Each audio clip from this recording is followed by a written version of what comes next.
감사합니다. 우리 하나님께 영광의 말씀 다시 한번 돌리겠습니다. 감사합니다. 말씀에 앞서서 나의 주 되신 그리스도 고백하겠습니다. 주는 그리스도시요 살아계신 하나님의 아들이십니다. 나의 주 되신 그리스도는 나의 참 해방자이십니다. 나의 참 승리자이십니다. 나의 참 인도자이십니다. 나의 주인 되신 그리스도는 하나님을 만나는 길이 되십니다. 죄와 저주에서 해방이 되십니다. 사단을 이긴 승리가 되십니다. 나의 주인 되신 그리스도는 하나님을 만나는 길이 되시며 내 모든 삶의 주인이 되십니다. 죄와 저주에서 해방이 되시며 나에게 죄와 저주에서 해방을 주셨습니다. 사단을 이긴 승리가 되시며 나에게 사단을 이길 권세를 주셨습니다. 예수님이 나의 모든 문제의 주인이 되어 주시고 지금 성령으로 역사하여 주시옵소서. 창세기 3장으로 말미암아 가문 가정을 통해서 나에게 내려오는 모든 저주가 예수님의 이름으로 꺾이게 하시고 마음과 생각의 해방을 받게 하옵소서. 나의 모든 문제 배워 역사하는 악한 영은 예수 그리스도의 이름으로 명하노니 지금 떠나갈지어다. 모든 문제 해결자이신 예수 그리스도의 이름으로 기도합니다. 아멘. 요한복음 16장 24절 지금까지는 너희가 내 이름으로 아무것도 구하지 아니하였으나 구하라 그리하면 받으리니 너희 기쁨이 충만하리라. 요한일서 1장 9절 만일 우리가 우리 죄를 자백하면 그는 미쁘시고 의로우사 우리 죄를 사하시며 우리를 모든 뿌리에서 깨끗하게 하실 것이요. 갈라디아서 2장 20절 건영원히 그리스도와 함께 십자가에 못 박혔나니 그런즉 이제는 건영원히 사는 것이 아니요 오직 건영원 안에 그리스도께서 사시는 것이라. 이제 건영원이 육체 가운데 사는 것은 건영원을 사랑하사 건영원을 위하여 자기 자신을 버리신 하나님의 아들을 믿는 믿음 안에서 사는 것이라. 아멘. 네, 오늘 로마서 1장 8절에서 10절 말씀을 통해서 하나님의 뜻을 아는 법이라는 제목으로 말씀을 나누고자 합니다. 우리 인사 나누겠습니다. 그리스도는 완전하고 충분하고 모든 것입니다. 두 번 더 인사합니다. 하나님의 뜻을 알아야 합니다. 항상 성령인도 받으시기 바랍니다. 우리가 신앙생활을 하는 데 있어가지고 굉장히 이렇게 좀 중요한 주제랄까요? 그런 것 중에 하나가 어떻게 인도를 받아야 될지, 무엇이 하나님의 뜻이지 이럴 때가 있어요. 우리는 순종하기 위해서 마음의 준비는 다 갖추고 삽니다. 하나님의 뜻인데 순종하지 않으려고 하는 사람은 거의 없죠. 대부분 다 순종하고 싶어 합니다. 근데 무엇에 순종하냐면은 하나님의 뜻에 순종하기를 원해요. 그러면 하나님의 뜻이 뭔지를 알아야 될 거 아닙니까? 그래서 오늘 제가 한 23가지 정도 하나님의 뜻에 순종하는 방식을 가르쳐 드리려고 해요. 이거는 제 생각이 아니고요. 성경에 나와 있는 걸 기준으로 말씀드린 겁니다. 시간이 많지가 않죠. 짧은 시간에 24가지 말씀 드리려면은. 그래서 짧게 진행을 하는데 이 정리된 내용을 가지고 집에 가셔가지고 충분히 묵상을 하세요. 왜냐하면은 하나님 이 길로 가는 것이 맞습니까? 아니면 B로 가는 것이 맞습니까? 아니면 돌아가는 것이 맞습니까? 갈등할 때가 되게 많아요, 사실은. 신앙생활을 어떻게 보면은 선택의 연속이라고 봐요. 이게 내 욕심입니까? 하나님의 뜻입니까? 아니면 하나님의 뜻을 이용한 나의 욕심입니까? 아니면은 무엇이 맞는지 모르겠습니다. 하나님 이렇게 하는데 이게 내가 원하는 거 아닐까요, 혹시? 내 마음속에서 이걸 외치고 있는 건 아닐까요? 교묘하게 하나님 뜻을 빗대 가지고 내 뜻을 성취하는 건 아닐까요? 굉장히 괴롭고 힘들어요. 근데 누가 보더라도 이건 하나님 뜻인 게 맞아요. 그럴 때는 맞잖아요. 마음이 평안하겠죠. 그런 기준이 있어야 된다는 거예요. 그래서 실컷 신앙생활을 해 놓고는 나중에 무너지는 신앙생활을 하면 안 되잖아요. 그것도 10년 뒤에 무너져 버리면 어떡하겠어요. 그러니까 처음부터 단추를 잘못 깬 거예요, 그거는. 내 욕심을 가지고 신앙생활을 선택인 것처럼 착각하고 진행한 거죠. 그러니까 그 동기가 굉장히 중요한 건데 이 동기까지도 내가 냉정하게 저울질을 해서 하나님 뜻만을 찾아내고 순종할 수 있는 길이 있다면 우리가 오늘 그걸 찾아야 된다는 거죠. 그래서 좀 내 마음에 맞지 않더라도 순종할 수 있는 내용이 되려면 어떤 판단의 기준이 있어야 된다는 거예요. 자, 그럼 궁극적으로 판단의 기준이 어디에서 나와야 되죠? 그것은 바로 말씀이 배경이 돼야 됩니다. 우리가 목사의 뜻이 생각되고 그렇게 하면 안 돼요. 말씀이 배경이 돼야 돼요. 그래서 오늘 이 내용들은 전부 말씀에서 나온 내용들이에요.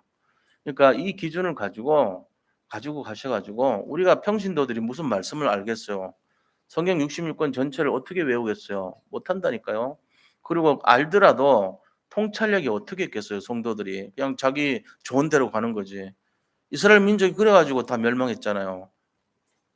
늘 말씀드렸죠. 사사기 21장 25절에 뭐라고 돼 있어요? 이스라엘 민족이 14번 망했는데 그게 뭐냐? 그때 이스라엘에 왕이 없으므로 사사밖에 없었어요. 왕이 없으므로 자기 소견에 옳은 대로 행하였더라. 그게 이스라엘이 멸망했던 이유예요. 14번이나 망하고 일어나고 망하고 일어나고 건망증 시험한 사람이 시달리는 모습이 그러니까요. 이 곰방대 있잖아요. 죽장이라고 하죠. 그걸 들고 걸어가면서 찾았다. 잃었다. 찾았다. 잃었다. 찾았다. 잃었다. 찾았다. 걸어가면서 계속 갈등하는 모습이요. 오, 됐다. 안 됐다. 됐다. 안 됐다. 됐다. 잃어버렸다. 이게 우리 모습이란 말이에요. 평생. 그래서 응답 왔다. 오늘은 됐다. 내일은 또 실망이다. 그렇게 살 거예요. 평생. 예수 믿는 사람이. 그 시달리는 모습이에요. 그게 기준되면 안 됩니다. 그럼 어떻게 해야 되는데요? 찾아도 잃어도 상관없어야 돼요. 자, 그럼 뭐가 기준이 있어야 될 거 아닙니까? 아, 이거 해결됐다, 해결 안 됐다, 해결됐다, 해결 안 됐다. 평생 걸어갈 때마다 갈등해. 그게 우리 모습 되면 되겠어요? 그래서 오늘 이 기준을 잡아야 돼요. 내 기준이 아니고, 눈에 보이는 기준이 아니고, 나타난 기준이 아니고, 언제든지 변하지 않는 기준. 그게 있어야 돼요. 그거 있으면은 마음이 평안하게 돼 있습니다. 그래서 오늘 어떤 문제와 환경에 지배당을 당하지 않고 절대적인 기준을 이 23가지를 통해 가지고 회복된 날 되시기를 축복합니다. 네, 이거 모르는 사람 되게 많아요. 새가족들, 초신자들 다 모릅니다. 왜냐하면 자기 눈에 봤다고 생각하는 것대로 가요. 그래서 오늘 그 어떤 자기가 갖고 있는 선입견, 어떤 감, 그다음 육감, 뭐 그다음에 또 뭐죠? 필, 촉, 뭐 이런 거 다 버리는 시간 되시기를 축복합니다. 기준이 있어야 돼요. 그런 거 갖고 신앙생활하면 안 돼요. 자, 그러면 첫 번째 먼저 알아야 될 게 있어요. 먼저 신앙생활 하는데 응답 받으려면 이 먼저 5가지 알아야 돼요. 이게 가장 먼저 알아야 될 기본적인 자세입니다. 자, 그 내용이 뭡니까? 지금 23가지 말하는 것 중에 첫 번째요. 말하자면 첫 번째, 하나님은 분명히 우리를 인도하고 계시다는 것을 믿어야 합니다. 이거 믿어야 돼. 이거 안 믿으면은 얘기 들을 필요도 없죠. 내 마음대로 하면 되잖아요. 이렇게 손바닥에 침 튀겨 놓고 하나님 어디로 가야 되죠? 아, 이쪽이 맞네. 야, 일로 가자. 일로 올인하고 여기에 내 모든 물질도 걸고 명예도 걸고 여기다 24시간 노력하자. 쫄딱 망하는 거예요, 그러다가. 그게 이제 이상한 방식 아닙니까? 늘 점치듯이 하고 이런 거. 그거 하면 안 돼요. 그러니까 첫 번째, 하나님이 나를 인도하신다. 내가 이렇게 이런 짓 하면 안 돼요. 하나님이 인도하신다는 거예요. 그럼 하나님 인도하신다는 증거를 제가 쭉 말씀드릴 거예요. 잠언 3장 5절에서 6절입니다. 너는 마음을 다하여 여호와를 신뢰하고 내 명철을 의지하지 말라. 너는 범사의 그를 인정하라. 그리하면 내 길을 지도하시리라. 하나님을 인정하는 것에서부터 시작이 돼야 되는 거예요. 우리가 예수를 믿는다는 것은 그를 나의 주인으로 인정한다는 거 아닙니까? 나의 인도자로 인정한다는 거 아닙니까? 이거부터 시작이 돼야 돼요. 그게 첫 번째요. 자, 두 번째, 먼저 알아야 될 게 하나님께 맡겨야 됩니다. 맡기는 거. 이게 두 번째요. 그래서 시편 37편 5절에서 6절 보면요. 내 길을 여호와께 맡기라. 그를 의지하면 그가 이루시고 내 의를 빛같이 나타내시며 내 공의를 정오의 빛같이 하시리로다. 그러니까 내가 의롭고 내 공의롭지 없죠. 근데 하나님이 맡기는 사람에게는 그거를 드러내 주는 거예요. 안 맡기면요. 전혀 그런 거 없어요. 인도 안 해줘요. 맡기는 자에게 인도하죠. 자, 이게 두 번째 조건이에요. 세 번째 조건은 뭐냐? 합력하여 선을 이루신다는 것을 믿어야 합니다. 로마서 8장 28절 지난번에도 얘기해서 드렸죠. 뭐라 했습니까? 우리가 알거니와 하나님을 사랑하는 자 곧 그의 뜻대로 부르심을 입은 자들에게는 모든 것이 합력하여 선을 이루느니라. 모든 것이 합력한대요. 나쁜 일, 좋은 일, 별로 평범한 일 전부 합쳐가지고 하나님의 뜻을 성취하신다는 거예요. 이걸 믿어야 돼요. 아, 그렇구나. 지금 눈앞에 안 좋은 일이 일어났어요. 내가 어려운 일이 일어났어요. 감사하셔야 돼요. 왜? 모든 일이라고 했으니까. 하나님은 버릴 것이 하나도 없는 일로 내 평생을 이끌어가고 계시는데 하나님 오늘은 마음에 안 들어요. 뭔 이런 하나님이 계세요. 그다음에 응답 좀 주면은 오늘은 조금 마음에 드네요. 계속 이렇게 해 주세요. 내일은 큰 응답 오면은 그래 바로 이거예요 하나님. 내 입맛대로 이렇게 하면 안 된다니까요. 모든 것을 합력하여야 해요. 내 마음에 안 들어도 합력해서. 그러니까 무조건 범사에 감사하셔야 돼요. 어떻게요? 문제 오면은 어떡하죠? 문제 속에서 뭐를 찾아요? 문제 속에서 답을 찾아요. 문제 속에서 답을 찾아야 돼요. 갈등 오면요. 갈등 속에서 갱신의 답을 찾으셔야 돼요. 그다음에 기회가 오면요. 그 뭐죠? 위기가 오면은 위기를 기회로 알아야 돼요. 고난이 오면은 고난은 무조건 축복을 알아야 돼요. 자, 이 네 가지 비밀을 가지고 있으면 됩니다. 하나님이 합력의 선을 이룰 거니까. 아, 나는 지금 문제가 너무 많은데요. 응답이 너무 많은 사람은 될 겁니다. 잘 몰라서 그렇지. 분명히 그렇게 돼요. 아우, 지금 막 죽겠어요. 앞으로 살 일만 있을 겁니다. 지금까지 죽었으니까. 살아 있을 것만 있어요. 이걸 바꿔야 돼요, 생각을. 아우, 더 이상 못 살겠는데요. 더 이상 살 일만 있을 거예요, 앞으로. 생각 바꾸시라고요. 그러니까는 늘 시달렸던 거예요, 그게. 거기서 벗어나는 길은 간단합니다. 뒤집어서 보시면 돼요. 뒤집어 보면은 모든 게 다 응답이에요, 사실은. 그걸 알고 계셔야 됩니다. 자, 그러면은 이런 조건 속에서 네 번째 조건이 뭐냐? 악인조차도 악한 사람조차도 하나님의 손에 있다는 사실을 믿어야 합니다. 우리는 악한 사람 보면 견디질 못해요. '아, 저런 사람이 어떻게 여기 교회 오냐? 어떻게 저런 사람을 놔두냐? 저런 사람도 어떻게 뭐 하냐?' 막 판단합니다. 우리 맘대로 우리 보는 대로 막 선입견 갖고 막 지적하고 이잡듯이 하고 막 그럽니다.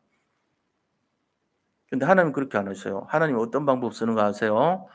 잠언 16장 4절 방법을 쓰세요, 하나님은. 자, 보세요. 여호와께서 온갖 것을 그 쓰임에 적당하게 지으셨나니 온갖 것을 사기치는 것, 그다음에 착한 것, 똑똑한 것, 모자란 것, 바보 같은 것, 등신 같은 것, 온갖 것을 그 적당하게 지으셨나니 그게 제대로 지은 거래요. 내가 볼 때는 모자란 것 같고 내가 볼 때는 막 어리석은 것 같은데 하나님이 지으신 거래요, 그렇게. 그런 사람을 내가 판단하면 안 돼요. 받아들여야 돼요. 또 악인도 악한 날에 적당하게 하셨느니라. 악한 날에 합당하도록 만드셨다는 거예요. 우리가 서울역 찬양전도 나가는데요. 거기에 막 이상한 사람들 많이 오거든요. 막 가르침 뱉고 막 이런 사람도 오고요. 그다음에 우리 찬양전도 하는 데 와서 방해하는 사람도 있고요. 거기에 막 그런 사람들 있을 때 막을 수가 없어요. 어떻게 막습니까? 그때 누가요, 좀 약간 조폭 출신 비슷한 사람이 예수 믿고 같이 전도하러 왔다면요. 그 사람 딱 나서면 끝나요, 5분 만에. 5분 만에 "너 잠깐 뭐 와라. 따라와." 이래. "나하고 저 골목 가자." 그래서 갔다 나오면요. 정신 바짝 차려 가지고 "네 형님." 그러면서요. 근처도 안 옵니다. 지그 친구들까지 "야 가지 마라. 저 보통 사람 아니다. 건드면 큰일 나." 이러 그렇게 한다니까요. 악한 자도 악한 일에 적당하게 만드셨느니라.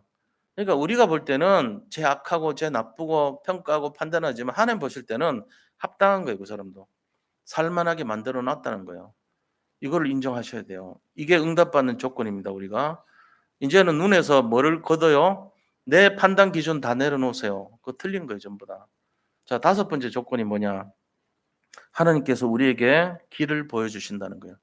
시편 32편 8절에 보니까요. "내가 내 길을 가르쳐 보이고 너를 주목하여 훈계하리로다." 하나님께서 우리를 훈계하시고 하나님께서 가르쳐 주신대요. 길을 보여 주신대요. 하나님이 길을 보여 주신다는 거 이걸 믿으셔야 돼요. '아, 길을 보여 주시는 분이 맞구나. 내가 맡겨야 되겠다. 내가 인도를 받아야 되겠구나. 말씀 따라가야 되겠구나. 내가 악한 자도 판단하면 안 되겠구나.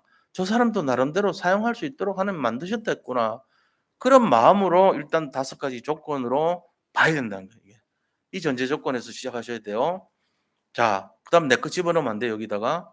그다음 두 번째 우리가 알아야 될 게 하나님의 응답하시는 방법을 알아야 됩니다. 일곱 가지 방식으로 응답해요. 하나님이 어떻게 응답하시는지를 알면 우리가요, '아, 이게 하나님 답이 맞는가 아니면 틀린 답인가.'를 분별할 수 있는 거예요. 자, 지금 말씀드린 일곱 가지 방식으로 하나님 반드시 응답하십니다.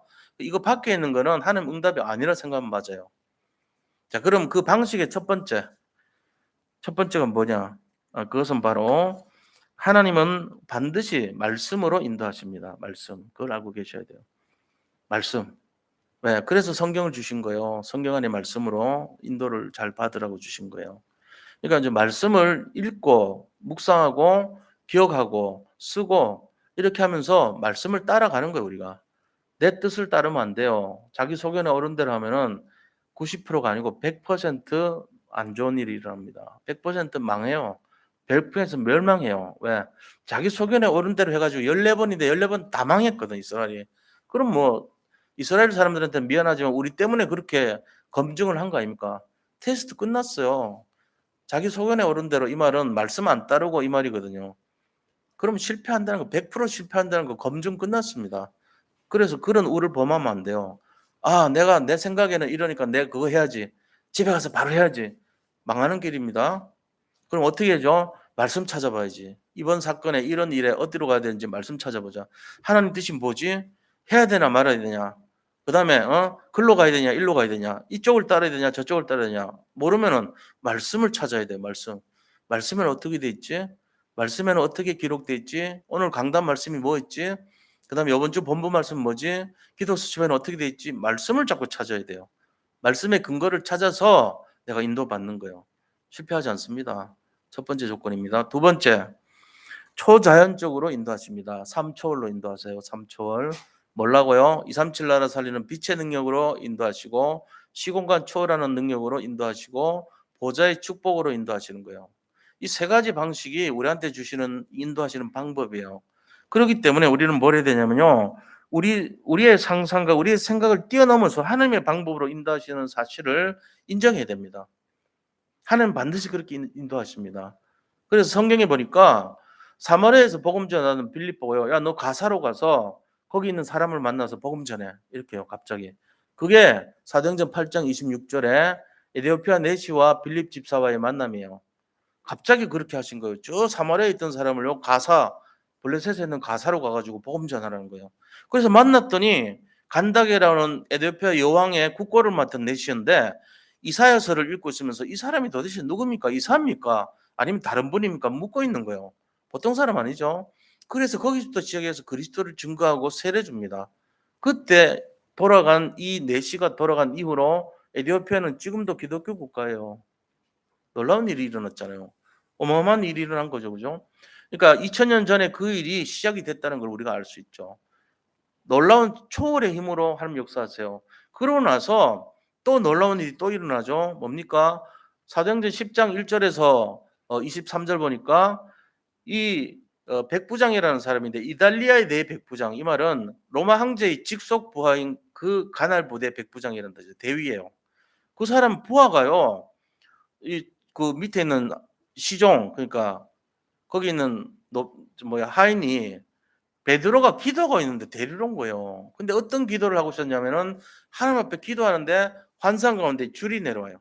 그 줄에 보니까 먹지 못할 부정한 그런 음식들이 담겨 있어요. 예를 들어 하나님이 비늘이 있는 거 먹으라 그랬는데 비늘 없는 메기 같은 거 막 있고요. 예를 들면은 그다음에 이 굽이 갈라진 거를 먹으라 그랬는데 굽 안 갈라진 통째로 된 돼지발이 막 올려 있고 이런 거요. 먹으라는 거예요. 족발 먹으라는 거예요. 예를 들면. 그래서 나는 이런 거 먹은 적 없는데 그러니까 "내가 허락했으니 먹어라." 이런 거예요. 그 말은 뭡니까? 이방인을 영접시키고 살려라 이 말이에요. 그래서 베드로가 그걸 깨닫고 있는데 밑에서 하인이 "우리 주인 고넬료가 보내서 왔습니다. 가이사랴로 가시죠." 하고 데리러 간 거 있죠. 예루살렘의 피장 시몬의 집에 있는 이 어 베드로한테 베드로 있는 위치는 서울이에요. 가이사랴는 인천쯤 돼요. 인천에서 서울까지 인제 데리러 온 거예요. 왜냐 로마 사람들이 그때 고위급은요. 이 휴양지로 있는 인천 지역에 해안가에다가 별장을 지어서 생활했어요. 통치할 때는 서울로 와서 하고 쉴 때는 자기가 인천같이, 그게 가이사랴가 인천같이 해양지거든요. 휴양지거든요. 거기서 별장 짓고 있는데 글로 가자는 거예요. 그래서 갔습니다. 갈 때 바나바도 데리고 갔어요. 갔는데 하나님이 그런 이상한 방식으로 이방인에게 복음 전하라 그랬던 거예요. 가서 복음 전하고 세례 주죠, 가족들한테. 하나님은 초자연적인 방식으로 하나님의 뜻을 나타내요. 하나님 뜻을 아는 법이 그거란 말이에요. 내가 이방인에게 복음 전하는데 한 뜻이 뭐지? 이 사람들에게 세례 줘야 되나? 같이 밥을 먹어야 되나? 하라고 그랬으니까 한 거예요. 사실 베드로는. 나중에 자기가 그거를 변명하고 피해서 문제지 실제적인 거는 하나님이 허락해서 하신 거 맞아요. 그리고 그걸 알아야 됩니다. 그러고는 사도행전 12장 1절에서 25절 보니까 막 전체 베드로가 잡혀갔어요. 잡혀갔는데 거기에 중직자들이 초대교회 중직자들 다 모여 가지고 기도하고 있었습니다. 기도할 때 어떤 일이 일어났습니까? 베드로 옥토가요. 지진이 일어나 가지고 풀려난 거 있죠. 주의 천사가 나타나서 그걸 끌고 나온 거예요. 그래 가지고 이들이 모여 있는 마가다락방에 모여 있는 그 사람들에게 찾아서 문을 두드린 거예요. 그러니까는 뭐라 그랬습니까? 로데라는 계집종이 문을 두드리는데 베드로의 목소리다 얘기하니까 네가 미쳤구나 이런 거예요. 이게 뭔 소리인지 아세요? 하나님께서는 분명히 응답을 주셨어요. 근데 이 사람들이 초월적인 하나님의 능력을 못 믿어 가지고 자기들이 기도로 분명히 베드로 하나님께서 베드로 살려 주시고 풀려나게 해 주시고 해 놓고는 응답 왔는데 네가 미쳤구나 이런 거예요. 그러니까 우리는 그런 짓 하면 안 되죠. 초월적으로 역사하신다는 거 알아야 돼요. 내가 기도했는데 "아 베드로가 왔습니다." 그러면은 "응답하셨구나. 할렐루야." 이러고 반가워해야 되잖아요. 근데 "네가 돌았구나." 말이 됩니까? 근데 우리도 사실 그 수준 돼요, 잘못하면은. 왜? 안 믿으니까. 내가 기도한 거는 안 될 줄 알고 "안 믿습니다." 이러고 기도하고 앉아 있잖아요. 내 목소리는 기도했지만 속은 "안 믿습니다." 이러잖아요. 제가 몇 주 전에 얘기했잖아요. 기도는 연력학 제일 법칙하고 똑같다. 우리가 100만 원 있으면 100만 원 받아 가지고 10만 원 어디 쓰고 이런 째내 하나까지 다 쓰잖아요. 물질 질량 보존의 법칙, 현금 보존의 법칙 똑같이 기도 응답, 기도 보존의 법칙이에요. 기도한 거는요. 쌓이든지 어떤 건지 바뀌어요. 뭘로 바뀌죠? 영역 응답으로, 지력 응답으로, 체력 응답으로, 경제력 응답으로, 인력 응답으로 다 바뀌어요. 지금도 성취 안 된 거는 쌓여서 저금돼 있는 거예요. 그러니까 기도 안 하는 사람이 이상한 사람이에요. 왜요? 공짜로 하라고 권리를 준 건데 사실 현금이나 돈도 권리 아닙니까? 물질은 권리예요. 통장에 얼마 들었다는 게 권리를 준 거지 내가 사용할 수 있는 권리를 준 거 아니에요. 근데 그 권리가 기도라면 공짜 아닙니까? 근데 기도하면 어마어마한 권리를 준 거예요, 하나님이. 응답이라는 권리를 주잖아요. 근데 기도 안 해. 펑펑 놀고 있어. 그럼 그 사람이 이상한 사람이에요. 나는 좀 비정상이구나. 왜요? 나는 기도를 안 하니까. 왜요? 어마어마한 금액을 돈으로 준다 그러면 달려들 건데 이게 나는 그게 믿어지지가 않아. 기도를 안 해. 그런 거 손해 보는 거예요. 기도는요 반드시 성취된다고 믿어 보세요. 안 하겠어요? 24시가 거기서 나온 겁니다. 24시 응답하는 사람은요 하루 종일 빈틈만 있으면 생각만 하면은 기도하고 앉아 있어요. 왜요? 손해 볼 거 없거든 나는. 욕심으로 기도하는 게 아니고 하나님 뜻으로 구하면 다 응답돼요. 그러니까 기도 24가 응답이란 걸 아시는데 그게 3초를 아는 사람들의 방식이에요. 근데 눈앞에 보이는 기도보다는 떡 한 덩어리가 나한테는 급해. 그러니까 멸망하는 길로 가는 거예요, 우리가. 기도가 더 급해야 돼요. '아 이 일을 선택할 때 나는 기도해야 되겠습니다.' 이거 아는 사람이 진짜란 말이에요. 그러니까는 이 내용을 알면 '하나님의 초월적인 방법으로 역사하신다.' 이러면 바로 달려들어야 될 게 '기도해야 되겠구나.' 이거 나와야 돼요. 그러니까 말씀으로 역사하시고 기도로 역사하신단 말이에요, 하나님이. 이거를 분명히 잡으셔야 됩니다. 그래서 심지어는요. 이 사도행전 16장 6 절에서 10절 보니까 사도 바울이요.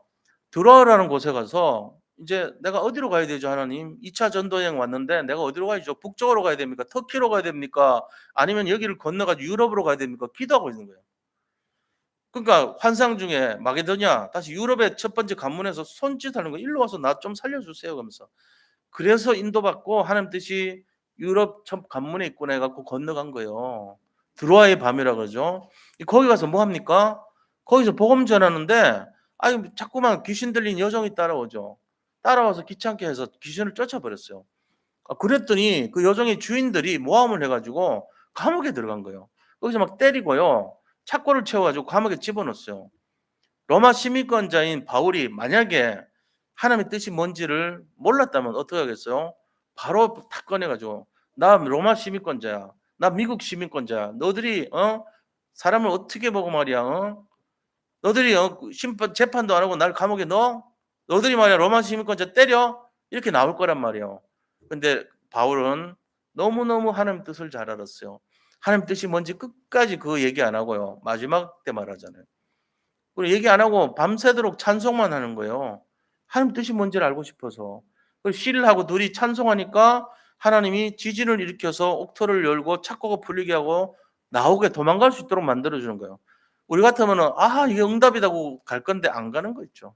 왜요? 하나님 뜻이 뭔지를 끝까지 기다렸던 거예요. 그때 자살하려고 하는 간수를요 오히려 멈추게 만듭니다. "죽지 마세요. 우리 도망 안 갔습니다." 있을 수 없는 일이라니까 간수가 깜짝 놀라고는 "아니 어떻게 하여야 우리가 구원을 받습니까?" 하고 물어요. "당신들의 도를 내가 믿음이 생기는데 좀 도와주세요." 이러고 집에 가서 상처를 약을 발라 주고 세례를 받았어요, 식구들이 다 영접하고. 그러면서 뭐가 됐냐면요. 돌아와서 간수장에게 보고하는데 "내가 로마 시민권자입니다." 그때 보여주는 거 있죠. 그러니까 인제 난리가 난 거예요. 간수장이 와서 90 도로 인사하고 "아이고 제발 살려 주세요. 이거요 용서해 주세요. 우리가 몰라 뵀습니다." 이러면서.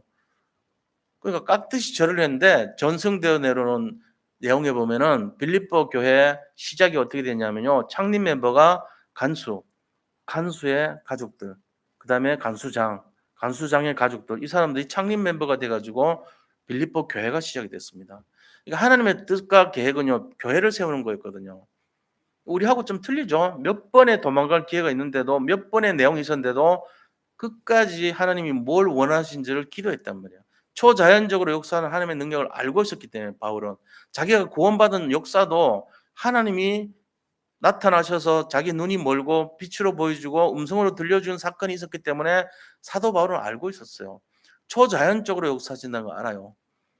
우리가요 이런 내용을 안다면 끝까지 내 방법 안 쓰고 기다려야 돼요. 근데 조급한 사람들은 눈에 보이면은 나하고 다른 거 찾아보세요. '아 바울하고 내가 다른 게 뭐지?' 이것만 알아도요 행동 조심합니다. '아 바울은 도망 안 갔네. 바울은 자기 패스포트 안 냈네. 자기 능력을 과시하지 않았네. 바울은 끝까지 말 안 했네. 따지지도 않았네. 묻지도 않았네. 바울은 끝까지 기다렸네. 그리고 응답 올 때 그때 했네.'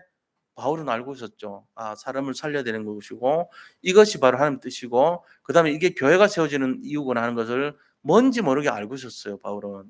우리 같은 경우는요. 나한테 해방되는 게 응답이고 감옥에 나오는 게 응답이고 내가 뭔가 이익되는 게 응답이고 바로 해 버립니다. 그래서 안 되는 거예요. 그래서 이 수준 되려면 내가 얼마 몇 년을 더 도를 닦아야 되지? 그리스도라는 도를 내가 얼만큼 더 알아야 되지? 복음도라는 도를 얼마큼 알아야 되지? 십자가의 도를 내가 얼마큼 알아야 되지? 고민 좀 해 보셔야 돼요. 내 수준이 어느 정도인가 솔직히 점검해 보세요. 내가 만약 그런 일을 당했다면 나는 어떤 단계에 걸리겠는가? 바로 발을 하겠는가? 아니면은 바울처럼 좀 수준 높게 기다리겠는가? 그 수준 안 되면 그 응답 못 받죠. 하나님이 하실 거 알면 기다리는 거예요. 근데 우리 성격대로 성질대로 하면요. 바로 넘어갑니다. 그게 마귀의 함정이거든요.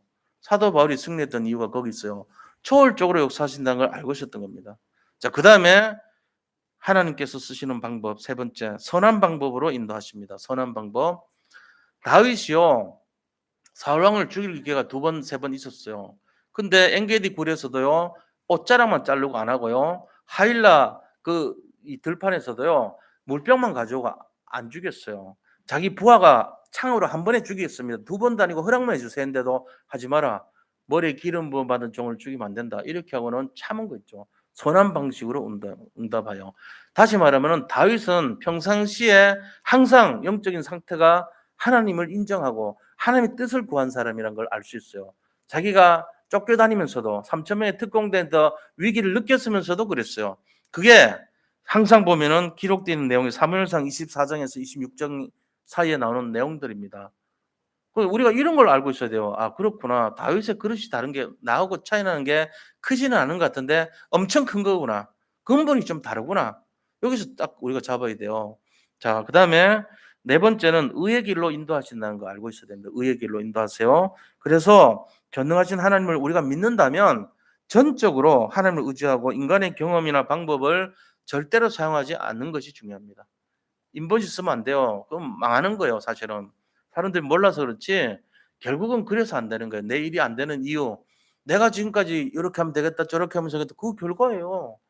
지금 힘들지 않습니까? 그게 나의 생각의 결과예요. 그거 아니라고요? 성령님도 받고 기도했다고요?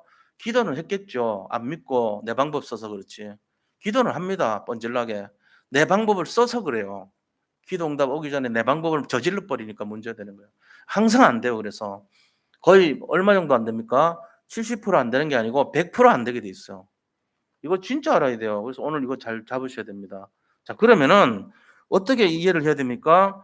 우리의 믿음을 키우시려고 다섯 번째 방법이요. 키우시려고 하나님께서는 시간을 좀 늦추는 방법을 써요. 요셉이 그랬고 다윗이 그랬습니다. 좀 시간을 늦춰요, 일부러. 고난이라는 훈련을 통해 가지고 늦게 해요. 막 감옥에 들어가게 하기도 하고 막 어렵게 하기도 하고 이렇게 방법을 써요. 그때 조급한 사람은 다 넘어지죠. 안 되게 됐죠. 조금 느긋하고 기다리고 기대하고 기도하는 사람은요, 응답 오게 됐습니다. 이거를 조급한 거를 좀 절제하시면요, 그것만 해도 응답이 되는 거예요. 일단 하기 전에 조금만 기다려 보세요. 2-3 일이라도 기다려야 돼요. 내가 막 해버리면 일단은 실패할 가능성이 훨씬 높아져요. 왜? 내 생각으로 하는 거 되는 거 없습니다. 예? 잘 알아야 됩니다. 자, 그리고는 뭡니까? 하나님께서 사람을 통해서 자신의 방법을 성취합니다. 사람을 통해서. 이거 알고 계셔야 돼요. 내가요, 하나님이 사람을 통해서 한다는 걸 모르면요, 굉장히 어려움 당합니다. 성경에 나와 있는 내용을 예를 들면은 열왕기상 12장의 사건을 잘 아셔야 돼요. 솔로몬 아들이 누군지 아세요? 르호보암이라고 있어요. 르호보암. 이 르호보암이 솔로몬 아들인데 사람들이 찾아옵니다.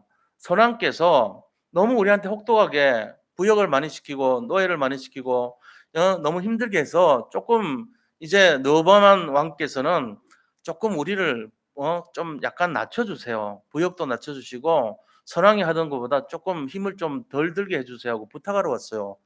그 밑에 있는 사람들이 왔겠죠, 원로들이. 왔는데요. 이거를 상의합니다. 원로회한테 물어봐요. 연장자들, 노인들한테 물어봐요. 그러니까 노인들이 모임이 뭐라 그러냐면은 임금님이시여 그들의 말을 좀 들어주세요. 들어주시고 좀 후하게 해주셔 가지고 그들이 편하게 살 수 있도록 해주시면 아마 생명 걸고 도와줄 겁니다. 좀 손해보는 한이 있더라도 그래 하세요. 이런 식으로 말한 거예요. 그다음에 그걸로 끝나는 게 아니고 자기 딴에는 이제 두 군데 말 들어본다고 자기하고 같이 나이 먹은 동료들 있죠. 젊은 사람들한테 물어봐요. "야 얘들아 어떻게 하면 좋겠냐. 이거 일 좀 덜 해 주고 부담 좀 덜 하라는데 어떡하지?" 그러니까 "에휴 배부른 소리 하는 거예요. 노역을 더 5배로 강하게 하세요. 그리고 선왕보다도 더 힘들게 만들어 주세요. 그래야지 아무 소리 안 할 겁니다." 이렇게 말해 본 거죠. 근데 이 로밤이 누구 선택을 했냐면은 젊은 사람 말을 들어버린 거예요. 그래 가지고 왔을 때 거기는 여로보암이라는 사람하고 같이 왔어요, 일행들이. 근데 이 여로보암은 아히야라는 선지자를 통해서 네가 이스라엘 12 지파의 그 목 중에 10 개의 지파를 네가 규합할 것이다 하고 열 말하자면은 옷으로 말하면은 이 열 가지 천을 네가 가져갈 거야. 나머지 2 가지 천은 유다가 남을 거고 나머지는 전부 네가 갈 거야. 이렇게 예언이 돼 있어요. 그것 때문에요. 애굽으로 피했어요. 정치범으로 몰릴까 봐 싶어서. 근데 두 번째 갈 때 얘를 영합한 거예요. 그래서 여로보암이 대표자에 끼어서 갔는데 거기서 "너들 배가 불러서 그렇지 앞으로 5배나 더 강하게 할 거야." 이래 나온 거예요. 어떡하겠어요?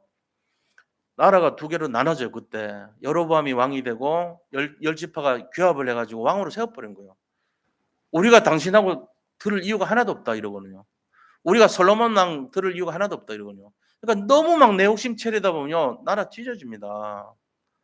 그러니까요. 사람의 말을 잘 듣고 노인이라고 무시하면 안 돼요. 연세 많은 연장자들의 말, 경륜이 있는 사람들의 말을 들었으면 한 나라가 됐을 건데 그때 로보암이 찢어지게 된 게 사람 말 안 들어서 그런 거 아닙니까? 자기 원하는 대로 해 버려서 그래요. 그러니까 어느 것이 하나님 뜻인지를 아는 법을 놓쳤어요, 로보암이. 제대로 알았다면 기도하고 인도받고 했을 건데 지 욕심에 그냥 치우쳐 가지고 말만 듣고는 솔깃한 거 선택한 거 아닙니까? 우리가 그런 짓을 하는 데 많다니까요. 사실 말은 똑같아요 우리도. 로보암식으로 사는 사람 많아요. 자기 욕심이 앞서 가지고 자기 거 챙기다 보니까 뒤통수 맞기도 하고 안 되기도 하고 찢어지기도 하고 분열되기도 하고 결국은 나중에 보면 다 찢어져요. 다 찢어지고 안 되는 이유가 사실은 알고 보면 그 사람 상태에 관계 있어요. 자기가 뿌려 놓은 씨래요. 씨라고 보시면 돼요. 우리가요 진짜 선을 베풀고 쪼끔 이렇게 느긋하게 잘하고 이러면요 사람들은 오게 돼 있습니다. 바다같이 돼 보세요. 몰려듭니다. 백두산같이 고고하니까는 전부 도망가 버리죠. 바다 같은 비빔을 배워야 돼요. 백납해천이라고 그랬잖아요. 100 군데 하천이 해납백천이다 해납. 바다는 용납한다는 거예요. 100 개의 하천을. 100 개의 하천을 용납하는 게 바다예요. 사실 100개입니까? 1000개 하천이지. 그래서 해나 천천이죠, 사실은. 아니면 만천일 수도 있어요. 세상에 있는 만 개의 하천을 수용하는 게 바다잖아요. 해나 만천. 그래 돼야지 더 커지죠, 바다가.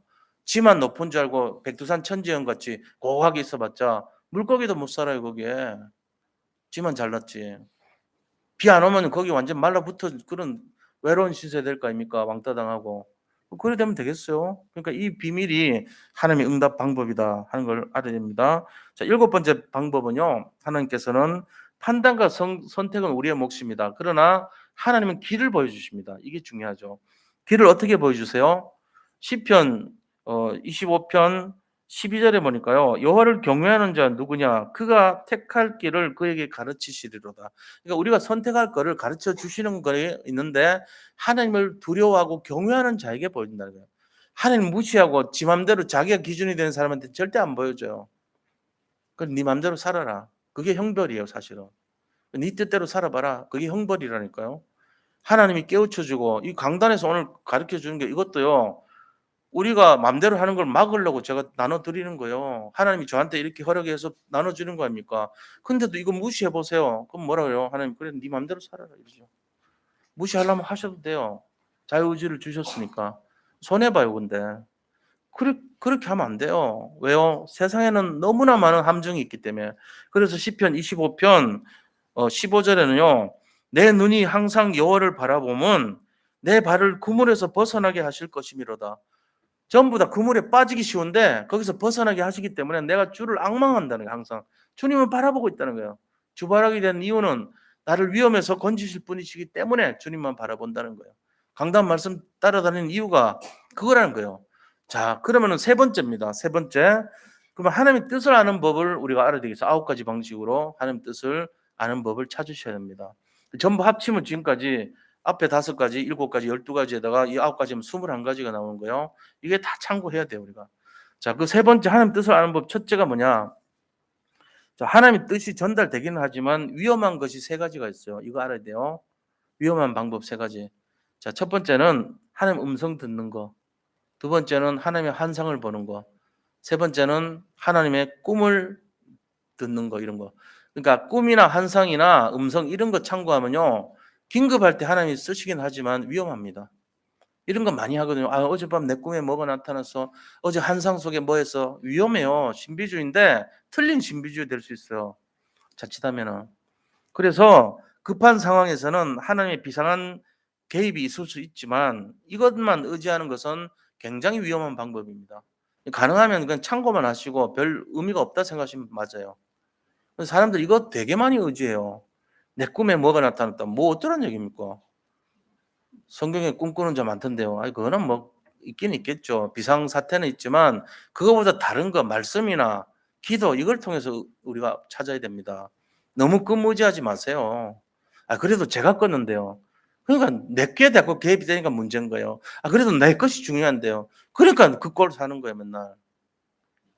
다 안 되는 사람들 특징 보세요. 꿈 얘기 자꾸 하는 사람들 될 턱이 없어요. 그거 가지고 영원히 거기에 의지합니다. 말씀보다도 그거 의지합니다. 그 됩니까 그게? 그 이상한 신비주의에 빠지기 쉬운 사람의 체질이 위험해요. 조심하셔야 됩니다. 그거. 자, 그리고 두 번째는 매일매일 강단 말씀을 통해서 인도받아야 됩니다. 강단 말씀. 사도행전 2장 41절에 보니까 뭐라고 되어 있습니까? 사도행전 2장 41절 보면은 그들이 사도의 가르침을 받아 서로 교제하고 떡을 떼며 오로지 기도하기를 힘쓰니라. 사도의 가르침 말씀이잖아요. 말씀과 그다음 떡 교제와 기도 이것이요. 하나님께서 교회에서 했던 일들이라고 말씀하시잖아요. 그러니까 사도의 가르침 강단 말씀을 따랐다는 거예요. 그게 중요한 내용이에요. 그리고 세 번째는 환경 속에서도 하나님 뜻을 보여주신다는 거 알아야 돼요. 환경을 통해 가지고 보여주시니까 거기에 대해서 권면을 하고 어떤 사람들은 이렇게 해달라 저렇게 해달라 말을 하잖아요. 그걸 참고하시면 돼요. 그리고 우리가 환경 속에 썩으면 안 됩니다. 사람들이 환경 오면요 썩어버려요. 환경에 깜빡 썩어요. 그래서 맨날 힘들어합니다. 속으면 안 된다니까요. 찾았다 잃었다 찾았다 잃었다 됐다 안 됐다 됐다 안 됐다 시달리는 사람 모습이 그게. 찾으면 뭘 찾았습니까? 잃으면 뭘 잃었어요? 그게 전부 물질이고 뭐 내 욕심이고 욕망이고 그런 거죠. 그게 중요한 거 아니에요. 찾아도 상관없고 안 찾아도 상관없는 거예요 그거는. 초월하시기 바랍니다. 환경에 쏘면 안 돼요. 전부 쏘가요. 연약하고 쏘고 '아 될 것 같다. 좀 희망이 있다. 아 너무 좋다. 안 될 것 같다. 희망 없다.' 막 절망합니다. 그런 상태 되면요. 그 마귀가 이걸 보고 '아 저 사람 밥이다. 야 공격해 봐. 요거 건들면 돼. 요거 하면 넘어져.' 바로 그냥 호구로 걸려요. 시달리면 안 돼요. 그러니까 '그래 뭐 돼도 안 돼도 상관없어. 나는 이미 여호와께서 하나님 나를 이끌어 가는데 뭐 말씀으로 인도하시면 따라가면 되지. 뭐가 문제야? 문제될 게 없어.' 이게 좀 당당함이 있어야 돼요. 그래서 정말로 어 결론 난 인생이 된 걸 한 번만 보여도 사탄은 7 길로 도망간다 그랬습니다. 자 그다음에 애매한 선택의 순간에 놓였을 때가 이제 이게 제일 위험하죠. '일로 가야 맞나? 절로 가야 맞나? 차라리 돌아가는 게 맞냐? 안 가는 게 맞냐?' 이럴 때 어떻게 해야 되죠? 이게 제일 힘들잖아요. '어떻게 가지? 이거 해야 되나 말아야 되냐? 어떤 방법 써야 되지? 어떻게 해야 되지?' 이때가 중요합니다. 세 가지 속으로 네 가지 속으로 들어가야 돼요. 첫째, 오직, 율성, 재창조, 시스템 요 네 가지 속으로 들어가야 돼요. 이 뭔 소리인지 모르겠죠? 오직이 될 때까지 기도하시라는 거예요. 오직. 오직 하나님 바라보고 뭔가 답이 올 때까지 오직 되셔야 돼요. 거기서 유일성이라는 답, 아, 이거 답 맞구나. 올 때까지 기도하셔야 돼요. 재창조의 능력, 하나님이 나를 통해서 보여주시는 그 창조의 능력이 보일 때까지 그 시스템 속에 들어가서 계속 기도하면서 답 줄 때까지 인도받아야 돼요. 아, 이쪽으로 가는 것이 하나님 뜻이구나. 알 때까지. 그렇게 해야 돼요. 그게 제일 중요합니다. 성령 인도 받는 걸 말해요. 그리고 우리가 그 일을 해야 되고 그것을 선택해야 되는 이유를 알 때 그 속에 하나님 뜻이 있다는 것을 깨닫게 됩니다. 이 답이 올 때 우리는 굉장히 평안을 누리게 돼 있어요. 자 그다음에 여섯 번째 만나는 사람을 통해서 하나님 뜻이 있음을 알게 됩니다. 만나는 사람, 만남의 축복이 있단 말이에요. 이 사람 왜 만나지? 이럴 때 우리가 주의할 게 있어요. 뭐냐? 사람들은 특히요 육감적인 거 잘 믿어요. 내 육감에는, 내 촉에는, 내 감에는, 내 필에는 이거 전부 100% 망하는 길입니다. 그거 선택하면 안 돼요. 내 선입견에는, 내 경험에는 전부 버리셔야 됩니다. 그런 거 많이 하는 사람 치고 성공한 사람 본 적이 없어요 제가. 크게 성공했다 크게 멸망합니다. 그러니까 그런 거를 기준으로 하면 안 돼요. 항상 우리는 객관적인 자료나 내용을 많이 하고 충분한 기도 속에서 하나님 언약을 잡고 기도하면서 응답을 내려야 됩니다. 이거 안 하고요. 자꾸 내 촉에는 이게 맞다. 내 감에는 이게 맞아. 내가 기도해 보니까 이게 맞는 것 같아. 선입견에는 이게 맞아. 내 경험상으로 이게 맞아.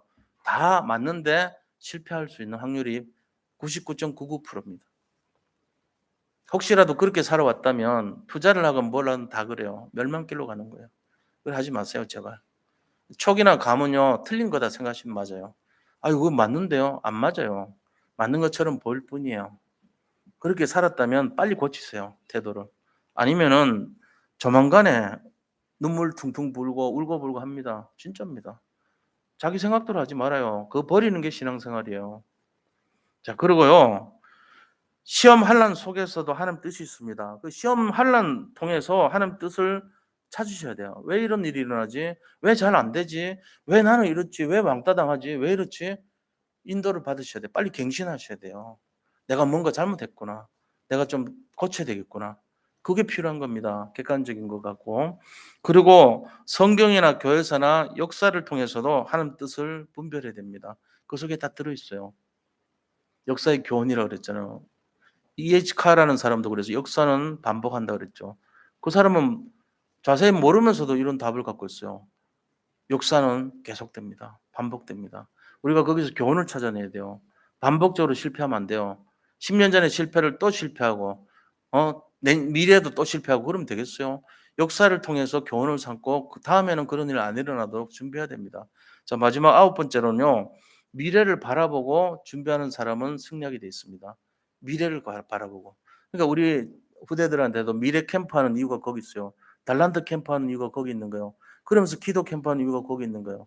삶 캠프 이유가 거기 있어요. 미래 준비하라고 그런 거예요. 하나님이 주신 지혜를 가지고 미래 분별하고 준비하라는 거예요. 지금 시대는요. 학교에서 배운 공부 가지고 먹고 살지도 못해요. 미래 캠프가 더 중요한 거예요. 4차 산업시대, 5차 산업시대를 예견하고 준비해야 돼요. 세상에서 나오는 떠도는 지식 가지고는 먹고 살지도 못할 시대가 와요 앞으로. 그럼 뭘 해야 돼요? '아 내 미래를 어떻게 인도받아야 되지? 어떻게 준비해야 되지?' 이거 있어야 돼요 뭔가. 그 지혜가 없으면은 앞으로는 살아남지도 못합니다 진짜로. AI 시대가 도래해 가지고 벌써 지금 나타나잖아요 현실적으로. 세상이 다 바뀌고 있어요. 성냥 없어진 시대, 라이터 시대 오니까 금방 없어져요. 언제 그런지도 모르고 추억에 잠겼다가는 밥도 못 먹는 시대 옵니다 이제 앞으로. 미래를 예견하고 미래를 준비하는 자세가 필요한 거예요. 자, 이런 상황 속에서 결론을 말씀드리겠습니다. 결론은 뭐냐? 판별법이에요, 판별법. 그렇다면은 하나님 뜻을 뭔지를 확인하는 방법이 있어요. 이게 맞는지 틀린지. 자, 첫 번째 판별법의 첫 번째요. 기쁨이 오게 됩니다. 내가 성령 인도 제대로 받으면 기쁨이 와요. 근데 이 기쁨이 내 욕심에서 오는 기쁨과 하나님이 주신 기쁨은 천지차예요. 다릅니다. 자, 보세요.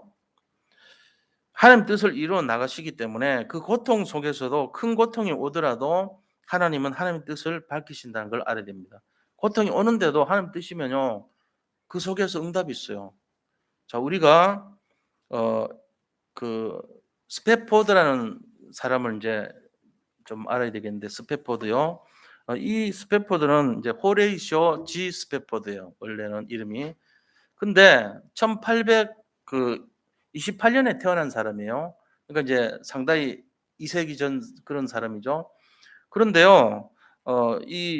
시카고에서 법률가로 성공한 변호사입니다. 그리고 시카고 의대의 법리학 교수로 있었고 그리고 무디 교회의 회계 장로였어요. 무디하고 친구예요. 그리고 아울러서 시카고에서 시카고 무디 교회에서 주일학교 교사도 했어요. 그러니까 이제 영적으로, 경제적으로, 사회적으로, 그다음에 어떤 학문적으로 모든 게 다 완벽한 사람이에요. 그리고 이제 가정적으로도 자기 그 사랑하는 부인이 있었고 일남 사녀의 자녀를 갖고 있는 어디다 내대어도 부러울 것이 없는 그런 사람이었어요. 그런데 그 큰아들이요. 첫째 아들이 폐렴으로 죽었습니다. 그리고 1871 년도에 그전에 인제 부동산을 투자를 해 가지고 돈을 굉장히 많이 벌었어요. 그러니까 '아 부동산 하면 돈 벌구나.' 해 가지고 자기 전 재산을요. 1871년 1월 달에다가 전 재산을 부동산에 다 투자를 했어요. 근데 10월 달에 그러니까 9 개월 뒤죠. 10월 달에 화재가 일어났어요. 그래 가지고 어떻게 됐냐. 전 재산 다 날렸어요. 시카고 화재 때문에. 자기 교회 무디 교회도 불타고 그 시카고에 30만 채 중에 10만 채가 불로 다 소실돼 버렸습니다. 그중에 자기가 투자한 모든 부동산이 다 홀라당 불로 날아가 버렸어요. 그러니까 이제 알거지가 된 거예요. 애 하나 죽었고 그애 알거지 된 거예요. 그러니까 이제 너무 힘들 거 아닙니까? 그래 가지고 조금 시간이 지난 다음에 자기 딸 4 명하고 부인하고 "유럽 여행을 좀 갔다 와라. 같이 가자." 이래 가지고 또 우리 무디 목사님이 유럽 집회를 하니까 "내가 가서 좀 도와야 되겠다." 이러고 인제 같이 가려고 떠나는 거예요. 그래서 뉴욕항에서 출발을 했습니다. 출발해 가지고 이제 떠나는데 이 남편은요 스패포드는 마침 시카고 화재 때문에 무디 그 교회가 화재가 났고 자기 전 재산이 없어졌기 때문에 그거 수습하느라고 남아 있었어요 안 가고. 그런데요. 얼마 있다가 전보가 날라오는 거예요. "Saved alone." 이렇게. "내가 살긴 살았는데 나 혼자 살았어." 이 말이 뭔 말이에요? 부인이 전보를 쳤는데 "나 혼자 살았어." 이 말이에요. 딸 4명 다 죽은 거 있죠. 왜 그러냐? 영국에서 철갑선이 와 가지고 충돌이 일어나 가지고 226 명이 다 죽어 버렸어요. 47명 남았는데 자기 부인 혼자 남은 거예요. 애 하나 죽고 전 재산 날리고 딸 4명 다 죽었어요. 사남일녀. 억장 무너지죠. 그죠? 그게 스패포드예요. 그러니까는 정신이 없는데 그다음 배로 그 장소를 가서 부인을 만나러 간 거예요. 갔는데요. 그 선장한테 "우리 아이가 여기서 죽었는데 그 침몰한 데를 가서 날 좀 그 안내해 달라니까 새벽 3 시에 도착을 했습니다." 그 인제 거기서 보면서요. 너무너무 이게 화가 나는 거예요. 자기가 그동안 하나님 앞에 신앙생활을 제대로 했는데도 불구하고 이런 일인가. 그래서 자기 선실로 들어 가지고 막 원망하는 "하나님 이럴 수가 있습니까? 내가 뭘 잘못했습니까? 도대체 왜 이래요?" 이러면서 막 부르짖어요. 그런데요. 1 시간 동안 그렇게 하고 났더니 이상하게 평안이 몰려오는 거예요. 그래서 그 평안의 내용들을 시로 썼어요. 그게 찬송가 413장이에요. 이따가 우리 마칠 때 부를 겁니다. 그 작시를 하고 나서요, 너무나 평안한 것을 느꼈어요. 그게 내 영혼 평안이에요. 그런 일을 당하는데, 자, 그럼 보세요. 하나님이 이런 큰 일을 당한 사람에게도 하나님의 뜻을 나타내는데, 이들이 잡은 뜻이 뭘까요? 자기 부인하고 이제 스페포드가 남아서 돌아왔습니다. 돌아와서 기도한 거예요. 우리 어떻게 해야 됩니까? 애들도 다 잃었어요. 5명 다 잃고 전 재산도 알거지 됐습니다. 이제 어떻게 살아야죠? 그러면서 그들이 인도받던 선택이 뭐냐면요, 하나님, 우리가 하나님 원하시는 뜻대로 살겠습니다. 하나님 뜻을 구하기 시작했어요. 그러고는 그들이 3만 명이나 되는 아이들을 맞는 그런 이 아동센터를 운영을 하기 시작합니다. 그러고 나서 사람들이요, 손가락질해요. 아, 애 5명 다 잃고 나서 무슨 그런 짓을 해 이러면서. 이상하죠, 사람들이. 착한 일을 한다고, 너무 참 훌륭한 일을 한다고 해야 될 건데 그렇게 하는 거예요. 또 기도했어요. 그러다가 이 예루살렘으로 옮겨요. 그래가지고 거기서 미국 공동체를 만들어가지고 너무너무 상처 입은 사람들, 어려운 사람들 다 모아가지고 위로해 줍니다. 그리고는 거기서 애 2명을 더 낳아요, 여자애들. 그리고는 이제 말년까지 보냈는데, 우리가 이걸 가지고 한번 생각을 해봐야 돼요. 나한테 그런 일이 일어났다면 과연 413장 같은 찬송을 부를 수 있겠는가? 그리고 그걸 통해서 내가 무엇을 하기를 원하신지를 뜻을 찾을 수 있겠는가? 이게 하나님 뜻을 구하는 사람 아니고는 도저히 찾을 수가 없어요.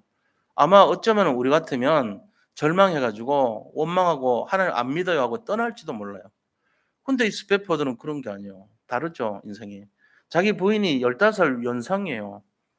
그런데도 사랑으로 둘이 합쳐가지고 그런 일을 찾아냈다는 사실입니다. 우리가 이런 내용들을 가지고 좀 생각해 봐야 돼요. 이게 판별식입니다. 첫째는 뭐라고요?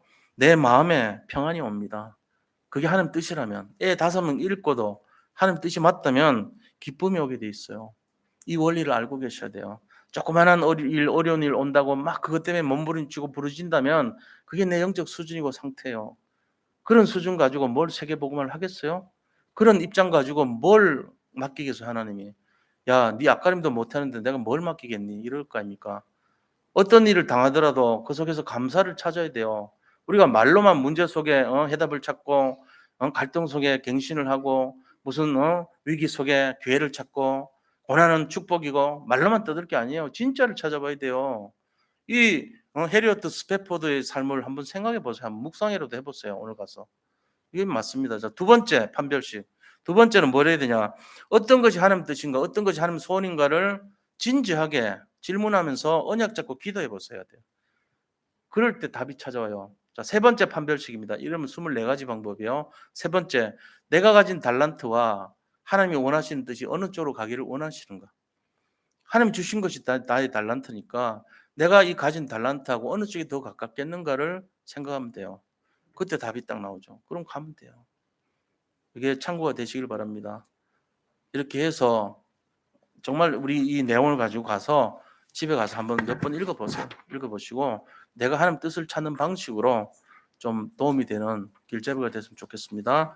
자, 이 시간에 우리 같이 함께 잠깐 1분이라도 합심해서 기도하고 하나님의 뜻을 분별하고 하나님의 뜻을 찾는 우리가 될 수 있도록 합심해서 기도하는 시간 갖도록 하겠습니다. 하나님 감사합니다.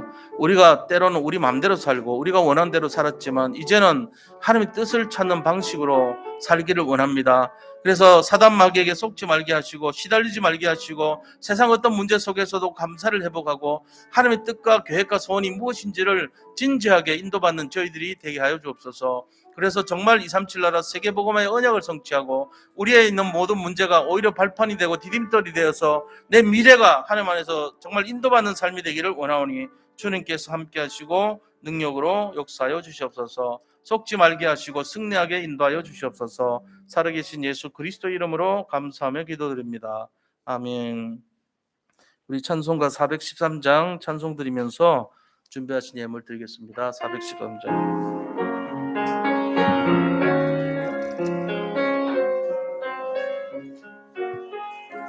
내